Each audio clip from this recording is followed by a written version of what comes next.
You're listening to Super Power Up with multidimensional master, superpower expert, and former counterintelligence agent, Tonya Dawn Recla. If you're ready to disrupt reality, then sit down, strap in, and prepare to experience the show that proves there is no spoon. Hello, everyone. This is Tonya Dawn Recla, your superpower expert, and I'm so excited today. We have such a treat for you all. We attract really amazing people, but this one in particular, this person, this being that we've managed to attract today is really somebody that I look up to in the sense of courageously walking their walk. And I can't think of really any more public way to be on your journey than in the way that Paul Selig has gone through things over the last few years. Through his book series, starting with I Am Word. If you're familiar with his work, then I don't know how you could experience it and not be kind of taken aback by the courage that he shows as you know, in his personhood in walking into this. Like I think sometimes it's easy to forget as information comes through and we get scared by it or we get triggered by it, that there are people involved in these endeavors and they have their own things and their own identities with stuff, and each one of us is called into service in really different ways. And so when we see people boldly walking their walk and just traversing, and especially when we know that there's no way that walk has always been easy, and they do it so effortlessly and so generously and share it with the rest of the world, really I think it's worthy of taking a moment of pause and just in gratitude and appreciation for that. And so at the very least, I hope that we accomplish that today and demonstrate to Paul just how much we appreciate his work in the world and glean his wisdom. We have him here, so we're going to take advantage of that too. But first and foremost, a giant thank you and gratitude for being who you are and for walking that walk. And thank you so much for joining us today, Paul. Thank you for having me. It's very kind of you. Absolutely. Well, we are excited. So we're going to jump right in. But before I do, I'm going to set the stage. We're going to talk today about Beyond Reality. Paul's new series, Beyond the Known, is absolutely amazing. The first book's getting ready to come out. You're going to want to make sure you pick up a copy. We'll have links and instructions and all that good stuff. But we're going to merge kind of this idea of disrupting reality and beyond the known and see what comes in the middle of all of that. And essentially address like why so many of us are afraid of taking those steps and why it's okay to take that very slowly and to awaken slowly and to be where you are. But before we do that, we're going to ask Paul our question, of course. What are your superpowers? Oh, I can hear. I'm a clairaudient and channel, and I also have an odd ability to step into other people, the living primarily, and become them and hear them as well. I'm a bit like a human radio or switchboard. Plug different levels and access information beyond what people expect as the normal ways of being in communication. I love how you phrase that. And so that immediately opens up all kinds of channels of questions for me. And the one that popped in the quickest was this idea of like, okay, so like, I'm sure that didn't always just roll off your tongue with such ease, like, oh, this is who I am, this is what I do. So what was that experience like for you realizing that? It's come to me in stages. So there wasn't an abrupt sense of, oh my God, I'm now in broadcast. When I was in my mid-20s, I started to open up spiritually, and the beginnings of a psychic opening happened at the same time. And then I studied a form of energy healing when I was in my early 30s, and I found that when I had my hands on people, I began to hear things for them. It was as if the ongoing chatter in my mind would be interrupted by a thought or a word or a series of words that were not mine. And I found that if I spoke them, I would get confirmation from the person that I was working with. And that led to channeling, which was, taking dictation, the way that I take dictation now, which is I close my eyes and dictate, entire books that don't require editing. And I do this now in front of audiences. That only made itself known maybe 10 years ago, when the channel really opened up, or I just began to relinquish the need to understand, what was happening. So now it's quite normal for me to do this. But I think had it happened in the way that it's become too quickly, I would have been even more challenged by it than I was. I'm so glad that you said that, because I think a lot of times in the personal development kind of spiritual growth communities and stuff, there seems to be this like, desire to go fast or to pit ourselves against each other. And I appreciate you really giving voice to that. Like I love to remind our clients, like, there is a reason we wake up slowly, folks, and we can't, and I think in the midst of it, to insist upon understanding as we're going through it, I think is just, kind of fruitless. It's really the comprehension, the gratitude, I think, for it can be seen with grace in retrospect. But in the midst of it, it's like, just because, this neighbor over here is doing this and this person's over here is doing this, it's your path is your path, and and a lot of times we stay in places longer than perhaps we think other people are, because there's work that we do there, right? Or in some form of transformation. And, I laugh. I'm like, they could at least dangled it, been like, let me just show you what's coming to like keep you going. But it's so beautiful, like you said, in how it in the unfoldment, that it's like you can almost not begrudge the process, right? In retrospect, I can. I was told by a medium when I was, in my early 30s, two of them, I think, that my work would really kick in my late 40s. And I was horrified. I thought, why would I have to wait? 30 years ago, I was a college teacher for 25 years. And when I was 48, I think that's when the first book was dictated. They were absolutely right. And in retrospect, I wouldn't have been able to handle any of it had it happened earlier. I much more in the way, and I would have had much more of an investment in what people thought of me. And that's one of the things I've had to really begin to let go of in order to be able to show up effectively. Beautiful. Yeah. I have to tell you, I'm very familiar with your work and a number of others, and there's not very many people that I follow religiously, if you will, or with any degree of consistency, but you've stuck in there. And part of it is because you can just tell, you can feel the work that comes through you. And I have to say, God and I had a lot of conversations around this, because I found myself having really serious channel envy early on. And I remember having a discussion one day with the divine and just being like, look, can't you just tell me like this information was coming through and I'm furiously jotting it down, like, okay, so I get to just write this in a book, right? I get to just do that, right? Like, here's the book and just tell me the title and we'll be good to go, right? And it wasn't designed to be that way. And it was, I had some real challenges with that at a certain point. So you certainly acted as a beautiful mirror for me at one point, because it not to negate your journey with it, but from this side of things, I think sometimes we look at people's journeys and their gifts and what they're being presented with, and sometimes it can create that kind of envy, like, wait, why can't I do it that way? That sounds a lot easier. So kudos to you for making it look effortless. Well, the funny thing is, there's no glamour in it whatsoever. Channeling, true channeling, as far as I'm concerned, is stenography. It's dictation. It's sitting there and allowing this other thing to happen. And when people say to me that they want to be a channel, I always ask why. Why? Not that I have this great pipeline that's going to solve all my own difficulties. I wish I did. But, the work that I get from my guides, primarily is for others. The guides I work with are teachers. So, it's funny to have your name on all these books that you didn't write, and to try to have a relationship with that and what people think of that. It's a very different thing. So I, of course, envy what other people have, in the other ways of working that are more personal, I suppose, and a little less I feel truthfully secondary to the work that comes through. The work that comes through is the guides, and I'm just the guy. I'm the guy that sits in the chair.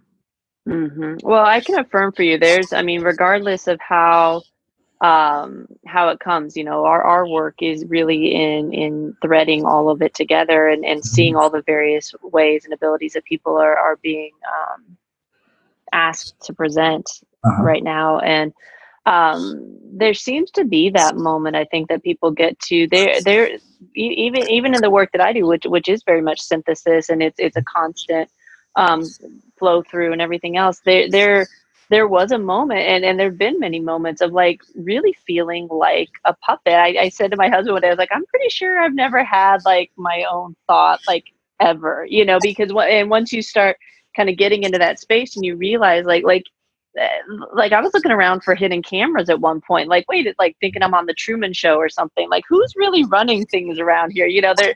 So I'd imagine in all of this, there's those moments. But you did say something that I want to pick up on right after the break. Before we cut to break, where can people go to find out more about you, Paul? My website, which is just my name, Paul Selig, SELIG.com.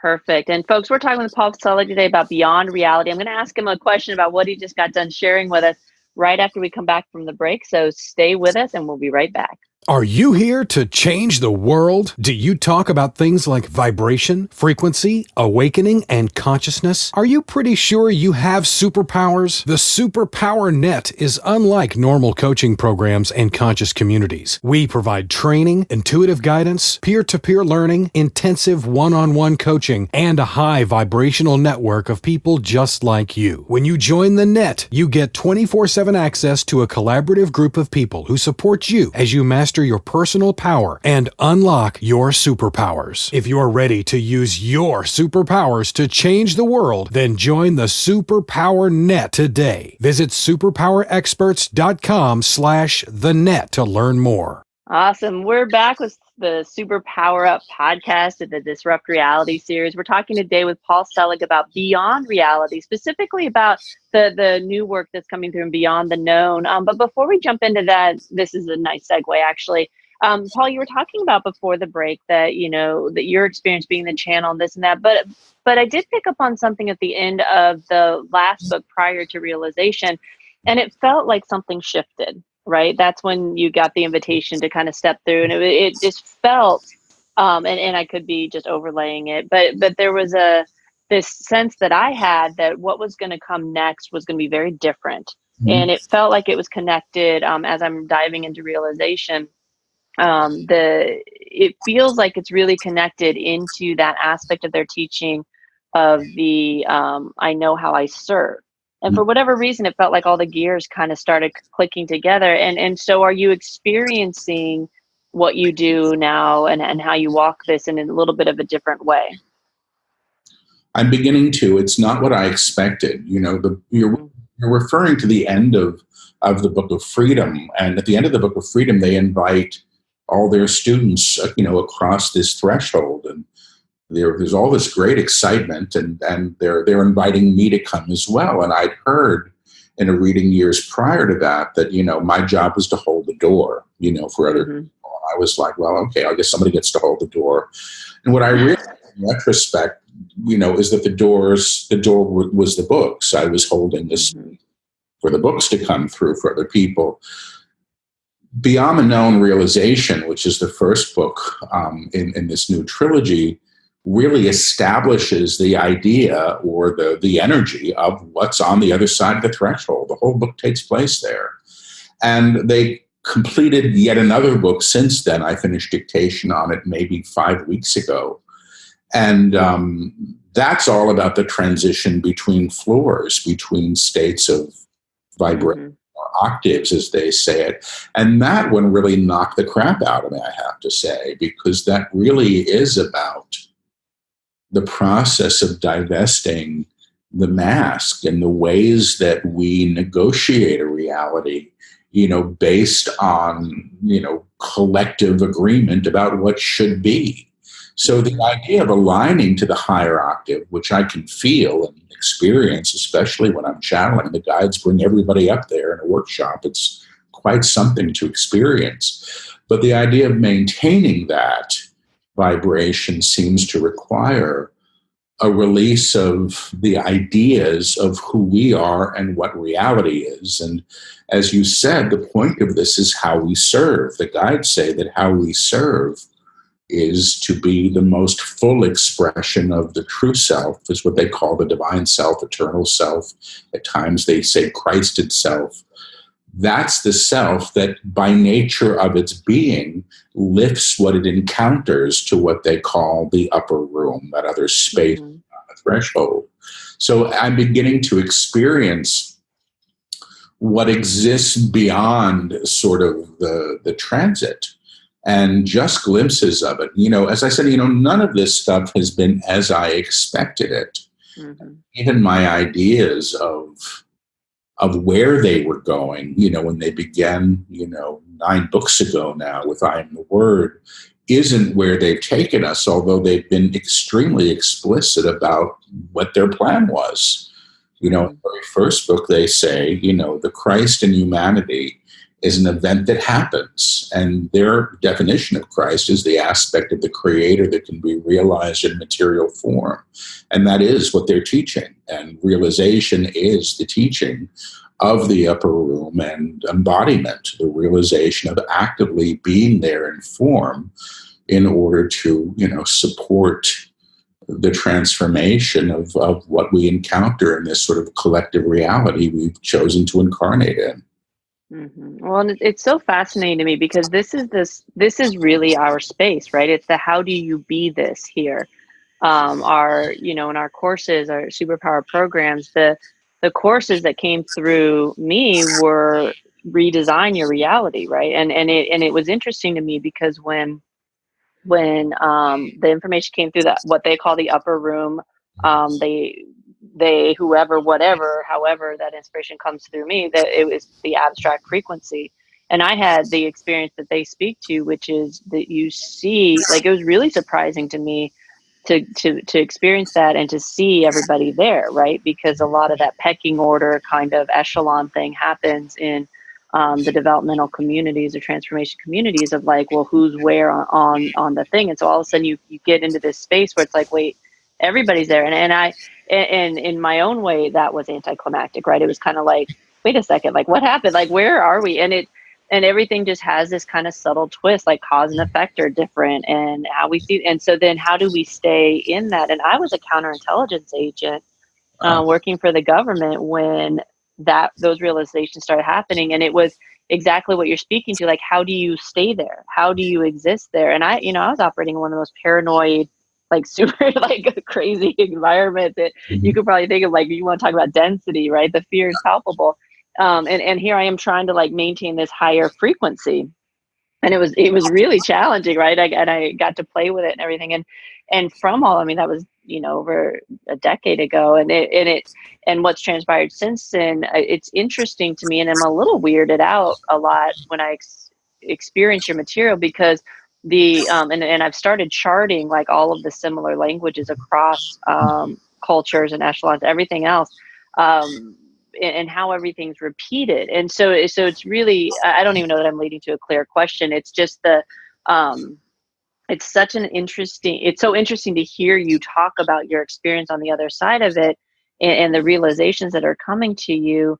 I've been in it, like, with my hands dirty, like trying to like help in that reprogramming, unprogramming, like sloughing off thing. Actually, now I know where this is taking us. So the place where we got to so incredibly clearly was not just the being of service, but the service as it is predicated on top of the awareness of who we are.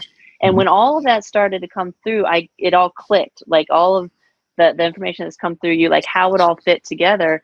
Because if you don't have this level of awareness of like who you are, it's like we started mixing up personal development with spiritual growth. And once we did that, it got all confusing, right? So people actually thought that there was something that you had to do to develop the spirit. And I love in realization, you really hammer that home through their teachings, is a sense that's like done, right? It's exemplified in a number of spiritual teachings and doctrines throughout the ages. But if we go looking for how we serve without having that piece firmly in place, then we use how we serve to define ourselves. Exactly right. And we always come up short, right? Well, how do you walk through a world that's purposely designed to replicate that feeling of inadequacy and maintain that, right? And so I appreciate what the guides are doing through you and attuning and attuning and attuning and attuning, and it's been constant in all of your work. What's been the outflowing of that? Like, have you seen steady increase in your ability to hold those frequencies? I mean, you mentioned, having to lose concern about what other people think, right? That would be an attunement in my book of that expansive presence. What else have you seen in that regard? Well, I mean, it's almost too much to talk about, and at the same time, I don't know what to say. Mm-hmm. Each book seems to carry with it its own attunement, which seems to be built on the ones prior. And the attunement that they're working with now in this new series is through the claim, I have come, which they actually say is spoken by the divine self or the true self, the one who knows who he or she is and what he or she is, which is come in form. And the emergence of that, the arrival of that in manifestation is in fact the claim, I have come. So the energy of it when I work with it is extraordinary. And when I work with it in classes and they have people stand up, you can feel the sheets of energy sort of move off them in waves. And what the guides say that's doing is lifting what it encounters to a like vibrational accord. So my experience of all this, I mean, right now I'm coming through a 4-month passage, which really began with the dictation of the last book, where I sort of thought I was in a pretty great place. And then all of this, everything that I felt sort of was secure internally started to become challenged. And I've moved this process now.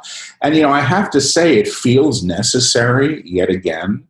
And it's the last thing I wanted, because really it's my investment in who I thought I was and consequently who others are to me, based on ideas that are being moved. So none of this for me right now is comfortable. And I have to say, though, that my own path for however it is, higher, lower, in between, I really don't know. Whatever it's been has never been tremendously graceful. And the books that come through me, I don't find to be convenient teachings to the egoic structure. It's just the last thing my personality self wants to hear. And I continue to have to bring it through because that's the teaching and there's no way for me around it. So I actually would have to say that I'm probably benefiting more from the teachings right now in terms of integrating the energy of them than I thought possible. But the process of doing that really is a bit of, sort of facing oneself. And, the guide said in this book, the Book of Truth, they said, truth is here, and it's a field, it's a frequency. And they say, in truth, a lie cannot be held. And everything that's been buried and hidden within ourselves or within the world is basically being excavated in order for it to be seen. Because nothing gets healed until it's known for what it truly is. And the guides actually say everything is of God because there can be nothing outside of that. So the re-knowing of the divine and what we've hidden or denied is a reckoning of sorts. And the guides call it a reckoning. They say reckoning is a facing of the self and all of one's creation. So I don't know if I'm answering your questions. I'm sort of saying, I guess, that I'm in it still. And if you ask me another 2 months, I might have a very different answer. Isn't that the way? Well, if it helps, and for all of you listening who are experiencing similar things, the way that the construct came through me was originally when the idea of the abstract frequency came through, the vision was it kind of broke up between traditional mindset and abstract frequency. And when I started teaching that, the confusion came because all of us have some sort of recollection of what we would consider breaking out of the matrix, right? What you were talking about, like having your life completely upended, right? I call it like someone took your snow globe and just shook it, right? And so we all remember that, right? And then we thought, okay, that was it. Like a lot of us thought the awakening was it, right? Well, that was for a lot of us just the first step, and then we kind of traverse through this awareness phase. And what I found was that when there were only two options, the traditional mindset and the abstract frequency, everybody was like, well, I must be in the abstract frequency because we remember breaking out of something. We remember something happened. And so then I kept asking, well, what needs to be tied here? Because this isn't clicking. And so all of a sudden the evolved consciousness emerged in between those two. And what it speaks to is that awakening process and what transpires after that. And we brought forward that personality kind of establishment. So we have a lot of people who establish themselves within that space that are starting to sense this next space. And it's frightening because we remember the the total destruction that occurred the first time, and none of us are really all that up for it. A lot of us have some things that we'd like to preserve, and it's like some relationships and some businesses and some ways of beingness that we think are important. And so when we cross from that evolved consciousness into the abstract frequency, the experience is very much like what you're giving voice to, which is this idea of like you got plucked off of one campus or plopped into another. And I have the high school senior becomes a college freshman, and or you got plucked off of one planet and thrown on another one, and you're trying to figure out all the rules and stuff here, and the rules are different. For the first few weeks, I remember the circus theme was in my head, like do do do do do do do. I felt like I was in a fun house, and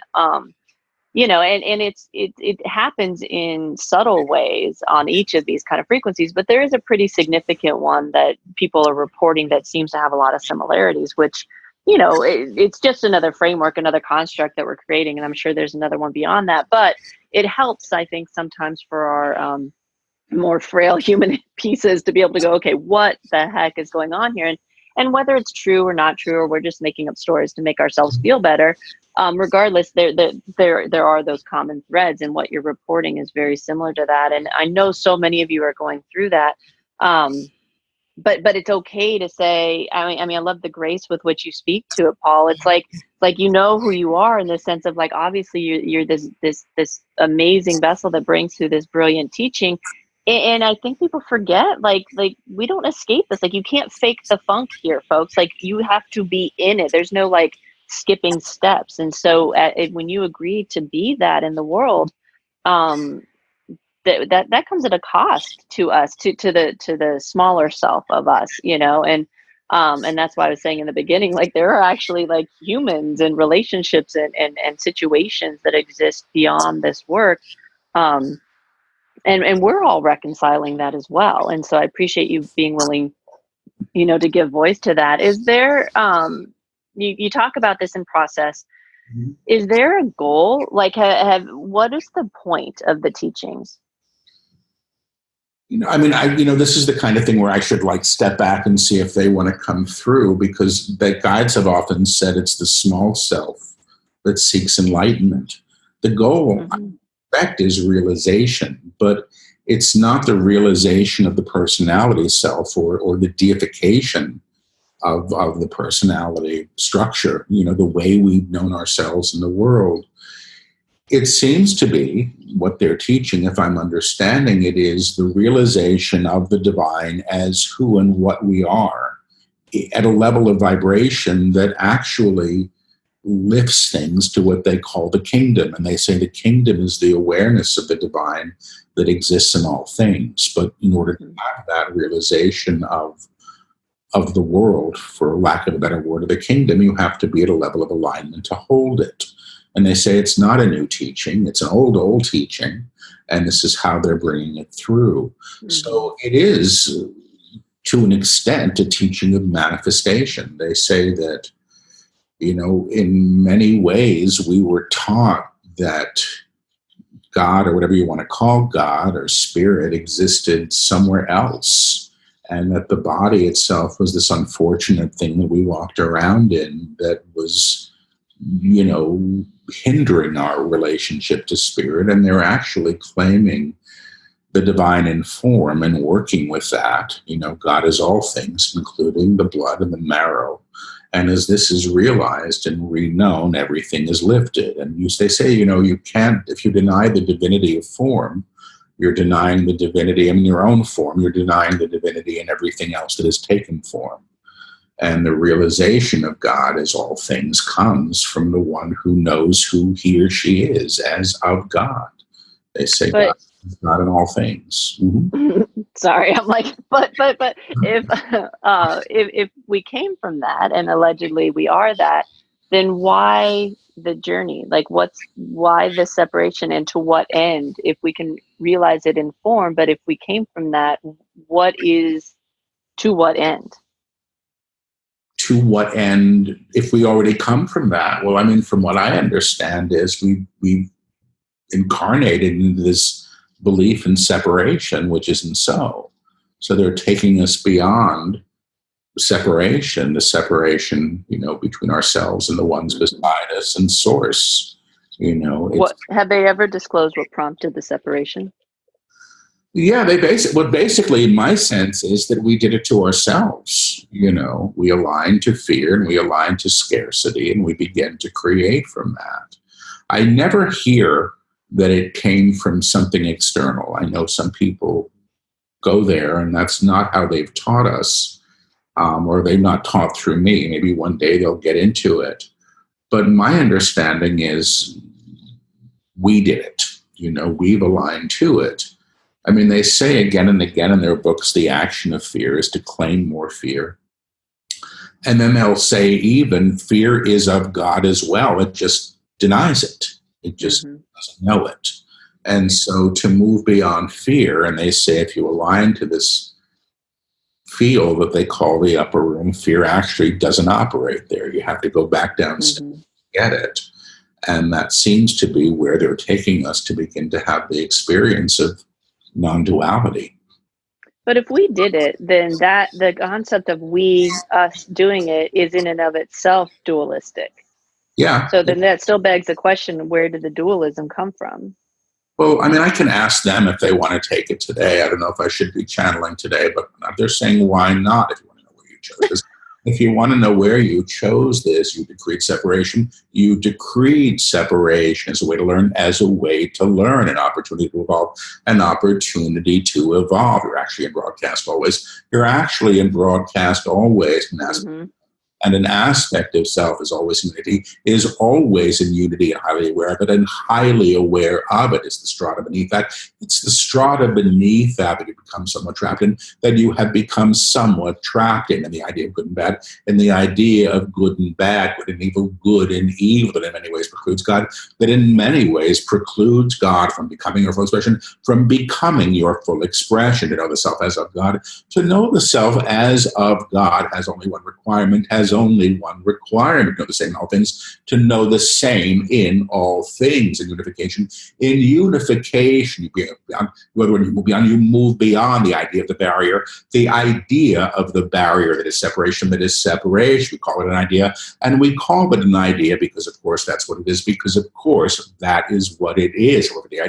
However, the idea through emblazonment, through the collective has taken form, and you utilize it as a weapon, and you utilize it as a weapon against one another, in order to maintain a sense, of identity, that is fraudulent. When you release the fraudulent identity, which is indeed separation, you understand who you've always been, you understand who you have always been and who others are as well, period. And they're saying period. So. Yeah, absolutely. And it always leads back to that same, and my suspicion is that if we get too close to the actual inception point while we're in body, then I mean, that's the last moment prior to the experience of oneness, because it all makes perfect sense, even when it makes no sense at all, but it makes perfect sense in the higher echelons. And but all roads always lead back to that one inception point, and it feels to me like the knowledge of the one inception point is connected to everything they just spoke to. It could well be. I mean, basically, I take dictation. I'm not even always the best student of the work because of my comprehension of it. There are people that study it, and religious scholars that look at it and seem to be able to connect the dots, but. My take on all of this stuff, especially as they go farther and farther, is that I'm having a hard time sort of grappling with the implications of what they're teaching. For sure. I go, well, can it be possible? Can it truly be possible? They're taking us, and their response is, of course. Otherwise, we wouldn't bother. Through. And it's that aspect of yourself that's sort of so tied to what you've been taught that is the one who's so challenged by it. At the end of, the Book of Freedom, and they talk about this idea that there's like a false ceiling that we're all in agreement to. And once you realize that you can just sort of punch a fist through it, really, or just push it out of the way and have another experience, the whole idea of what reality is begins to transform. Mhm. I have to say that's kind of been my experience thus far.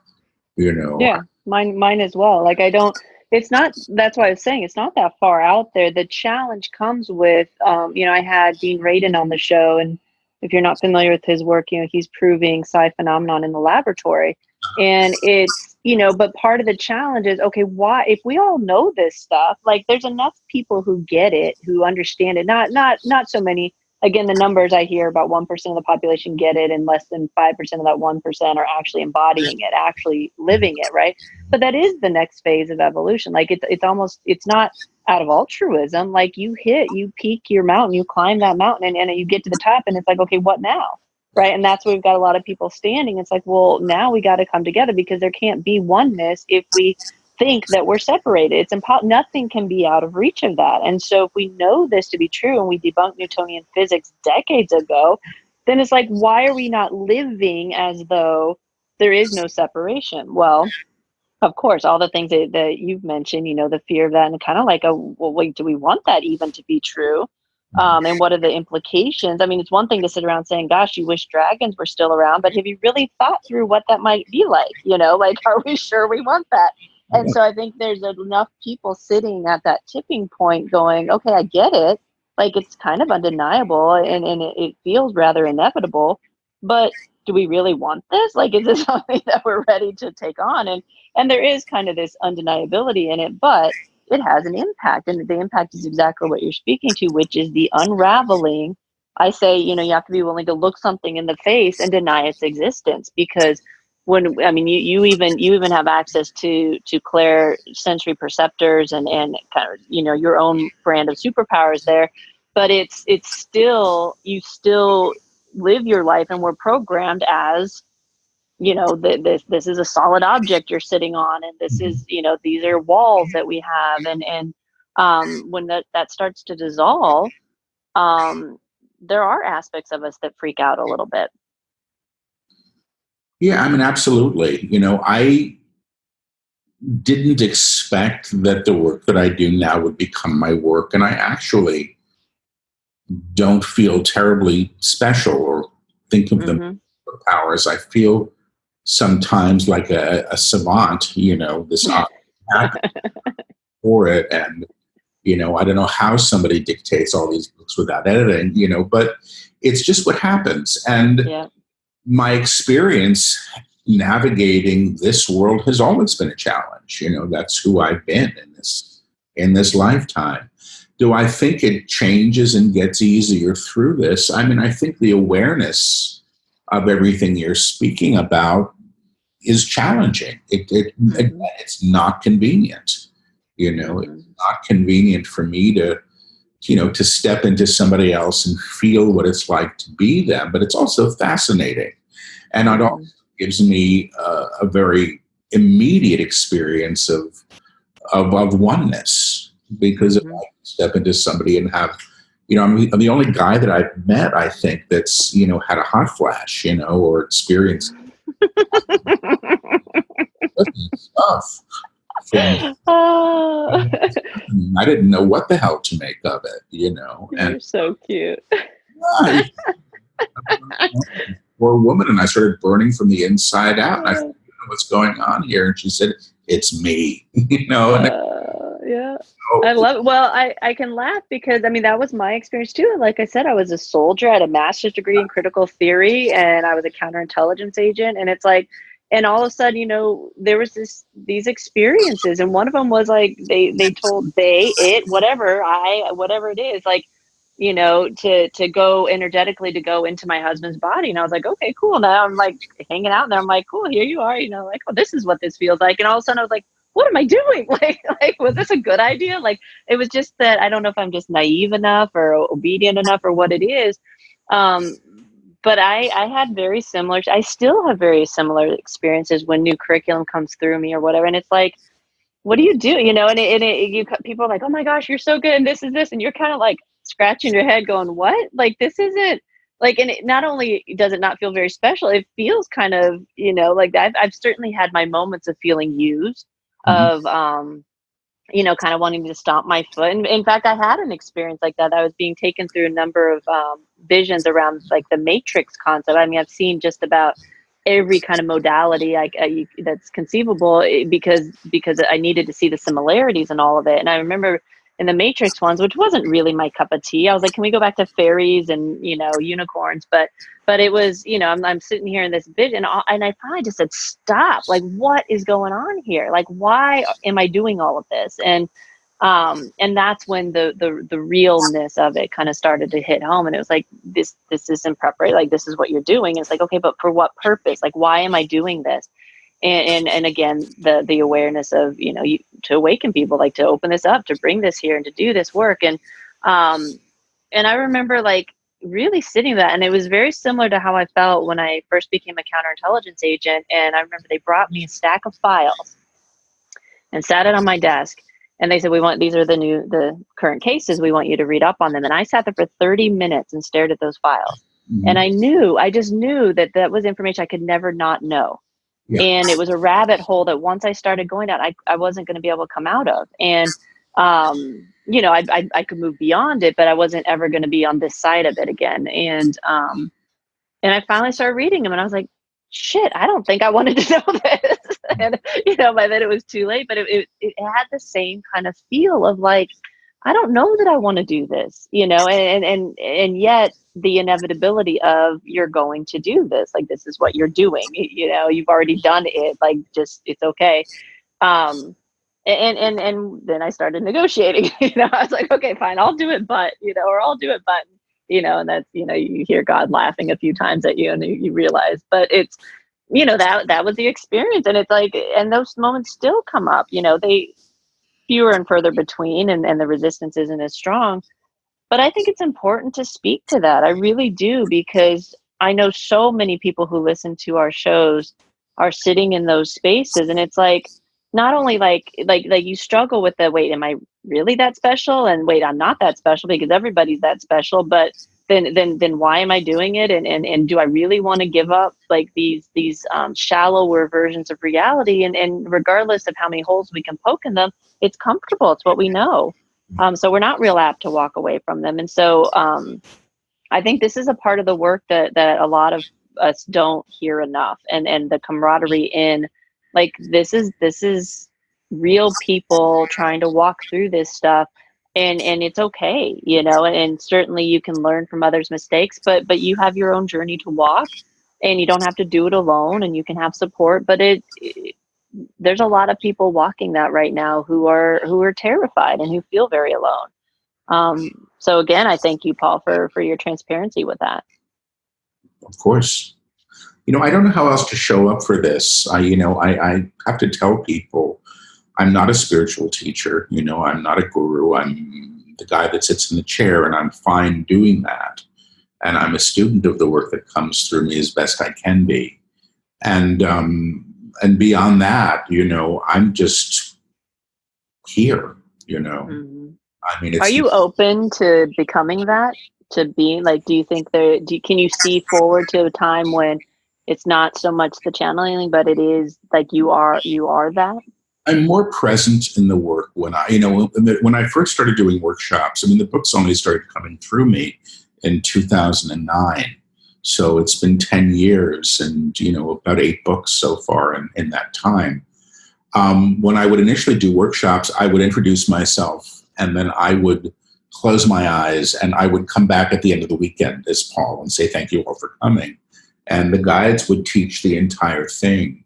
And now I'm more present. I channel, I understand the teachings enough that I can speak to them, and I do more of the kinds of readings that I do, which I do, with the guides, but just the stepping into people, and the guides often have commentary. So I'm more present, but I don't, what I don't really want is the projection from about what it means to do this.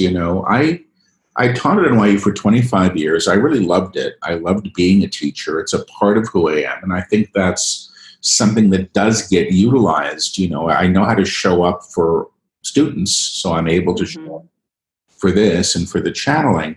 But I don't know that I'll ever truly be the expert on this subject. The moment I think I really get it is the moment they introduce something entirely different. I mean, they say, we're all radios and we're all in broadcast, and they're teaching us how to play the higher stations that have always been available. And I'm learning too.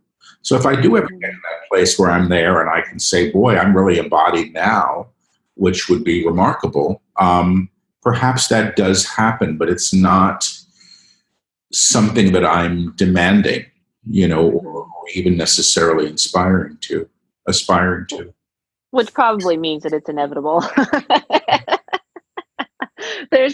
Ultimately it has to be, right? Like you can't be a channel of something outside yourself if oneness exists, right? And so ultimately all of that gets, and I've integrated more spirit guides and entities and everything, and there seems to be phases with it. And I think, and I've also talked to a lot of our clients who channel angels or other entities, and the idea of letting that go or that getting integrated at some point is like its own loss of a security, or a security blanket. I just got this image of like the kid from the Peanuts, Linus or whoever it was that had the blanket. But it's, it is that kind of idea, and it all comes and it all goes and it all fades in, and all, and all of it gets integrated. I suspect, if the teachings are what the teachings are, I don't see how it could be any way but that. And that has its own share of implications. And I'm fine with it if that's the way it evolves at this point. I can't argue this. My agreement is I show up for this work and they do as well. And so far they continue to show up. But, in terms of how can I say this? There's a point where I know what it feels like to be them. And it does feel like who I truly am beyond any idea that I might hold. Interesting. And it's not saying that I am them. This odd phenomena happens when I work. I've never seen it, but it's been reported, for years. And I suppose it's on film someplace. But, my eyes turn bright blue when I channel. When I have dark eyes, I have hazel eyes. Very, very pale blue, to the point where people just assume I have blue eyes. And I don't. And, the physical experience of this work, which is really being without fear and in a place of love that is extraordinary, I would love to be able to operate at that level on a daily basis. I'm somebody that, has had fear through much of his life. And the idea and the experience of being without that is astonishing to me. And I do get it when I'm in the work at that level. There is no fear in the work, and there is no fear in the guides. In fact, they'll override my fear, if I'm shaken. The first day of the channeling of the newest book, the one that'll be out next year, I learned of a friend's death an hour before I began, and it was a dear friend and from my academic life who'd taken his life, and it was the last person I thought would have happened. And I went into a room with the students, and the guides announced they were beginning a book.